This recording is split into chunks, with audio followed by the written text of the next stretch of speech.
صباح الخير أو مساء الخير على حسب وقت ما بتشوفوني، كل سنة وأنتم طيبين وربنا يتقبل صيامنا وقيامنا إن شاء الله.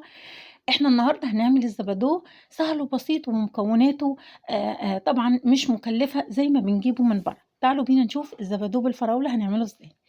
أول حاجة جبنا الفراولة والموز، ده كوبايتين هنعمل بيهم موزتين وبولة فراولة، معلقتين كريم شانتيه وتلج وكوباية زبادي. زي ما انتم شايفين هنحط شوية مية صغيرين يا دوب بس الخلاط يلف. طبعا ما ننساش السكر ده على حسب الرغبة، والتلج زي ما انتم شايفين ضربناه وعملناه في دقيقتين 2 بس. بصوا بقى الجمال بتاعه، والسمك لازم يبقى سميك شوية.